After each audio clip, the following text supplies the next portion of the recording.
Increasingly, the modern organization is seen as a network of teams rather than the traditional pyramid or a hierarchy of individuals and silos. But if teams symbolize modern business, why do many HR processes still support the individual? Welcome to Talking HR Trends with Natal and Tom, where we explore the latest hot topics and business challenges impacting the people side of organizations. Stick around to the end for our practical top tip. And if you like this video, please subscribe to be notified of the next in the series. Hi, Tom. Love the shirt. Thank you. Collaboration and teams is becoming synonymous with modern business, and indeed many people see it as the basis to innovation. But so many HR processes and frameworks still seem to reflect the individual. What's your thoughts here? What's going on? Yeah, first I agree. So if you look, it's all based on the individual. We recruit individuals. We have the leadership models, which are very much focused on the characteristics of the ideal leader. We reward individually. So that's the history of HR. And you could say, well, our teams knew. Probably also not, because in the past teams were also important. It has become more important, but I think it has been, they have been there a long time. So why have we not done this? You know probably better than I do. But one of the things I think is it's not so easy.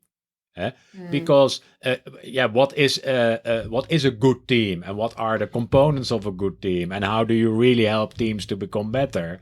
And that requires a different approach.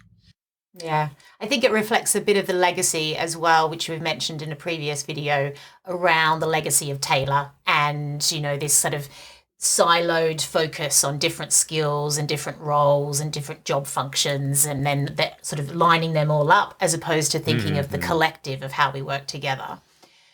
So with this movement towards needing to support the network really, and teams coming together to really build, I suppose, an end-to-end delivery and solution through to the end customer, what are your thoughts? How do HR teams start to support teams more in how they build their frameworks and their processes? Well, I think it helps to and we discussed that another time, to look at the components of a team. How do we build winning teams? And we know that is not easy and does generally take a long time. In my personal career, I probably maybe built 2 super successful teams. Two. And building those teams, that took me probably 5-6 years to find the people, to recruit the people, to find ways of working that fitted with that team. And then at a certain moment, someone left or I left, and then and again, I always was recruited alone. Nobody recruited me. It would have been a lot more effective to say, Tom, we want you and your team. I've only experienced that in I was also working in the insurance industry, and there you saw that happening. That teams were bought, because people knew it's not Tom, it's Tom and his team, and let's hire that. But that doesn't happen in a lot of industries, not even in football. But if we go back to the drawing board, I would say, then how can we go away from individuals and say, how do we build and select good winning teams? Then how do we support them in their work? How do we make sure they have the tools to operate? And these days you see also the role of HR shifting there. You can talk more to that. What type of guidance do you give teams instead of individuals? Well, it's quite interesting. We've talked about the shift away from the HR business partner, and I've actually seen that role start to go into a type of coach, and particularly linked to Agile, a type of Scrum Master or Agile coach. And this role goes around helping teams develop rather than sort of focusing on conversations with individuals or leaders. And I think that's a really interesting approach. How do we start having conversations about how teams are working and performing rather than just the individuals? And particularly, how do we talk to managers around that? But if you go to the drawing board and you say, well, okay, selection, development, reward, Yes. Yes. structure. And then we look at our HR practice and how do we start Yes. filling those boxes? And there's probably a lot of work to be done.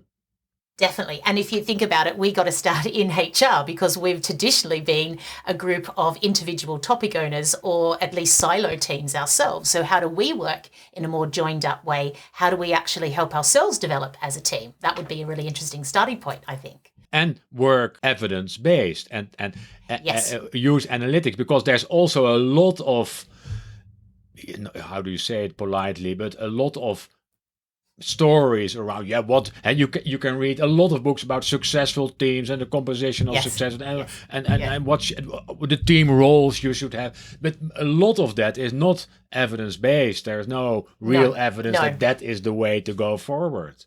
No, it's just a framework that people like you to buy sometimes. Exactly. Yeah. So what is the evidence? And I would say probably one of the best studies I've found in that space was the one that Google did, the Oxygen study, which basically showed that for a team to work well together, they need psychological safety. They need to be trust each other, be able to give each other feedback, be able to fail together, and be a sort of a diverse mix of people that understand each other. And I think that's some of the key here, isn't it? How do we actually build a safe environment for teams to work well together? Yeah.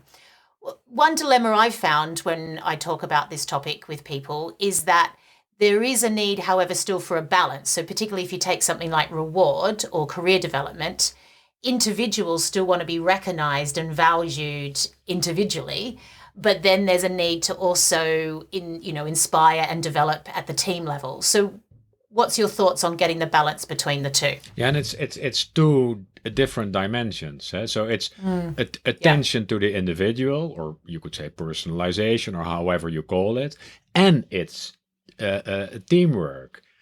Yes. Different dimensions. You can have a lot of attention to the individual and have excellent teamwork. Yeah. And so that's the dilemma you have to other. reconcile. Yes. But it's different dimensions. People sometimes say, but if we focus on the teamwork, we lose sight of the individual. No. You can create top teams by focusing a lot on the individual and using the strengths of the individuals. But I think also being conscious of what might actually harm the other. So if we always point reward at the individual, then that may harm collaboration and teamwork. So it's also thinking about how you get the balance right in terms of inspiring the right behaviors, Absolutely. I suppose. Yeah. Excellent. Thanks so much again today, Tom, for your great insights. One practical tip we wanted to leave you with is don't think you need to add processes on to what already exists. Perhaps it's better to support what's already in the flow of work. What I mean by this is if you've got a team that is already using regular feedback sessions, regular reviews, regular retrospectives to openly talk about feedback and their performance, do we really need them to go and do another quarterly review and write down their feedback in a specific system? Maybe not. Maybe the best situation there is to support great organizations and great conversations that are already taking place. So don't just add a process onto the everyday work. Thanks for joining us. If you like this video, please subscribe to be notified of the next in the series. Have a great day.